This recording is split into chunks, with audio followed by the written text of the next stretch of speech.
Hello everyone, my name is Musa Darna, and today I will be going over two operating systems, the Windows 22, Windows Server 22, and Ubuntu 24 operating systems, as well as their firewall counterparts, IP tables, and Windows Firewall. So first off, we have Microsoft, a little background about Microsoft Server 2022. It's the 13th major version of the Windows NT operating system. It's based in Windows 10 and it's considered an enterprise class server operating system, basically because of its scalability and the features and capabilities that this operating system includes. It's able to meet the demands of larger, more complex and work environments who handle a lot of workloads each day. So some of the features of Microsoft Server 22, it's designed for hybrid cloud environments such as it's able to be integrated into with Microsoft Azure. There's greater boot time security through Trusted Platform Module 2.0 and System Guard. It's also includes a secured core server, which combines firmware, hardware, and driver level security to help protect against advanced persistent threats. It utilizes SMB over QUIC, which is it operates over UDP instead of TCP, which allows for better performance and higher latency networks. Even though UDP does it's connectionless, it still provides a faster connection, and in this instance, they operate over that instead of TCP. It can be the server can be configured to perform specialized server functionalities such as Active Directory domain services, web server, and DNS server. We all know DNS server is what converts the common website names into IP addresses. Without that, we wouldn't be able to go to regular websites like Google or Yahoo. It supports Hyper-V, which is used for virtualization, and the default browser for the Microsoft Windows Server is Microsoft Edge. So, a little more about these Windows Server. It's so in order to be able to use the server efficiently or the operating system efficiently, there are some minimum technological requirements that you will need on your computer. They include, but are not limited to, a 1.4 gigahertz x86 64-bit processor. You will also need 512 megabytes of RAM for a server core, or 2 gigabytes for the server with desktop experience, as well as 32 gigabytes of hard disk space. All right, and some of these are just a couple of hardening good practices you would want to harden your server. Always make sure you're running the latest version.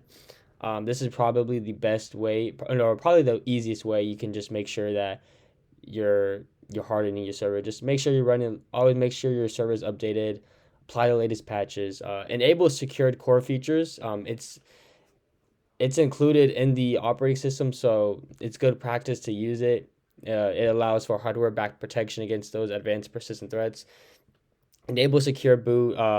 Use TPM, trusted platform module. You can use this for cryptographic functions. It's basically like a hardware. It's a hardware-based security feature. And it's used in Windows Server. So I mean, it's included. So use it. It's good practice, and use Credential Guard to protect your data, such as your login information.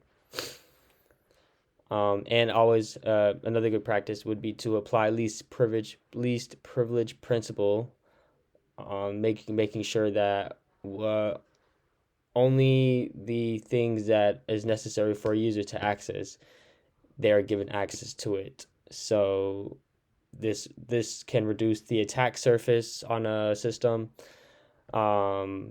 And it's good practice to, if it's not necessary for a user, if the user doesn't need to be looking into something that they shouldn't be looking into, and it's not needed for their job, then don't give them access to it. And this also You can also enforce this through role-based access control or just enough administration, which is it kind of is like it's similar to least privilege in the case that the you can apply different security rules for different roles on the system, so that only what is necessary for the user to for their job or for the role they're given access to. All right, so moving on to Ubuntu. Ubuntu. It is a Linux distribution developed by Canonical. This is just a little background about it. It's known for its lightweight and scalable deployment in cloud. It's optimized for modern workloads, and it's mostly open source software, so a lot of it's from the community. A little bit more about Ubuntu, some details. It includes the latest Linux kernel 6.8, which improves system performance and hardware compatibility. Uh, it also enhances security. So App Armor is something that is a part of Ubuntu. It's like applying different security rules for different apps. So we'll get more into that later. It also includes pre-enabled performance engineering tools, support for the ZFS file system. So that the ZFS is basically like advanced storage management. Uh, so it supports that. Also supports LVM encryption and is also able to be integrated into the cloud, such as Amazon Web Services and Microsoft Azure.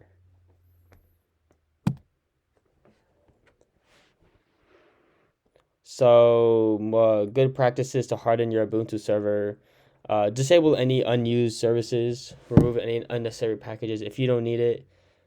Uh, just disable it. That can lead to more vulnerabilities, and it can make your attack surface larger than it should be. Regularly update your system and apply patches. That's probably the easiest thing you can do. Just make sure your server is updated, and also implement a strong firewall configuration, such as IP tables. This can ensure that on your server only necessary services will be able to communicate with each other, and any unwanted communication will get filtered out. So this is very important. You don't want malicious traffic getting into your server, or traffic from a untrusted source coming in. So you want to be able to filter that with a firewall. All right, moving on to Windows Firewall. This is an integrated security tool is built into the Microsoft Server operating system. It's used for traffic filtering and monitoring. So it includes stateful packet inspection. Uh, that's important. It operates on a set of rules that either you determine or the system administrator will determine. Uh, these set of rules will determine which types of traffic will be allowed or blocked into the server. You can filter traffic based on port number or application, or even if you're even with Windows Firewall with advanced security, which provides better control. It's basically like an advanced version of the Windows Firewall. You can filter traffic based on IP address, which is neat. The Windows Firewall is often used alongside Windows Defender. The Windows Defender antivirus provides another layer of protection, kind of like defense in depth. Just another precaution. Harden your server, or harden this. Well, yeah, I guess harden your server, that you can use it in conjunction with the antivirus. And to harden your Windows Firewall, you want to a good practice is to start if when you're first configuring your firewall. A good practice would be to block all incoming traffic by default and just allow only trusted like traffic from trusted services or applications through. That's good practice. So whenever you're first starting out, you want to just go ahead and just block everything by default, and then go ahead and just configure this traffic you want specifically. Make sure it's from a trusted source, trusted service, uh, nothing untrusted. You want to block all unused and unnecessary ports. Again, this is to not this is just to make the attack surface a little smaller. Um, Open ports, that's a big vulnerability, especially if they're not being used. Keep open only the ports that are necessary. Configure different rules for different network profiles. So I believe there's three of them. There's domain, there's public, and there's private. You can configure different rules, different security rules for your firewall depending on which network profile the server is connected to. Obviously, if you're connected to a public profile, you might want to have more strict firewall configurations because it's public. There's a lot of malicious traffic out in the public. If it's a private, if you're connected to a private network, you probably can be more lenient with your firewall configuration. Um, and always implement logging to monitor any suspicious traffic that can be coming through the firewall, any suspicious packets, and just monitor that. All right, IP tables. So this is the firewall utility that is a part of the Linux systems and the NetFilter framework.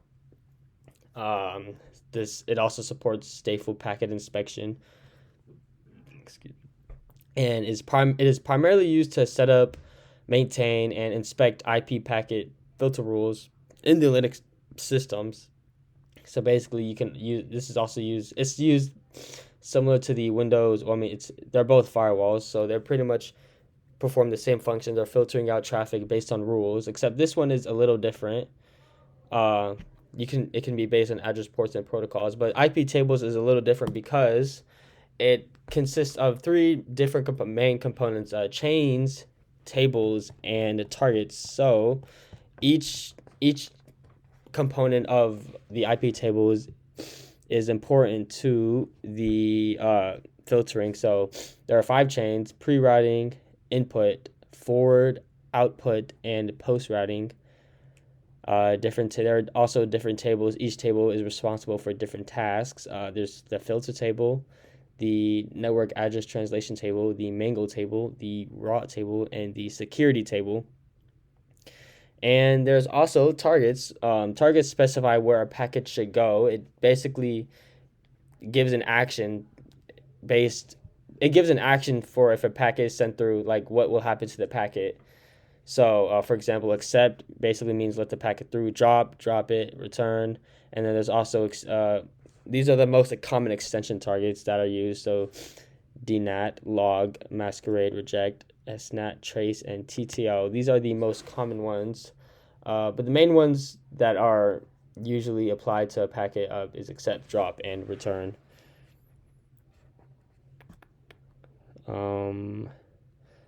Another thing about the target. So yeah, the target, it specifies the action to take when a rule matches a packet. So a target can either terminate the chain or pass the packet to the next rule. So this is for example, this one, accept would allow the packet to continue on to its destination. Drop, it would discard the packet without notifying the sender. And there is another one. Return, this would drop the packet, but it would send an error response to the sender. And then these are just extensions. And then this is an example of IP tables filtering packets. So the blue boxes are the chains, the red ones are the tables. You can see it comes through the pre-routing, makes its way. All right, and to harden your good practice on hardening your IP tables firewall, configure a default deny policy for all traffic, kind of similar to what I talked about for the Windows firewall. Just go ahead and when you're first starting configuring your firewall, just go ahead and block all traffic, and then go ahead and start configuring your which traffic you want to be allowed through, specifically based on what you want, what you trust. Enable stateful packet inspection. This can be used through the state module.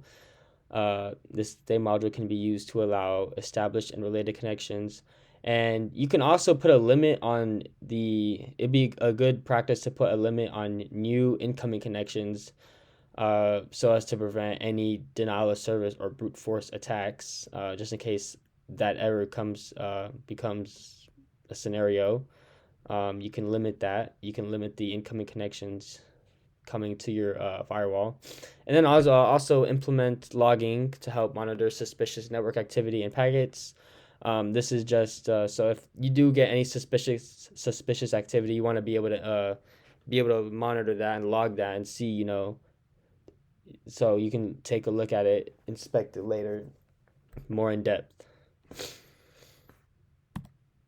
And these are my references. And that is the end of the slideshow. Thank you for watching.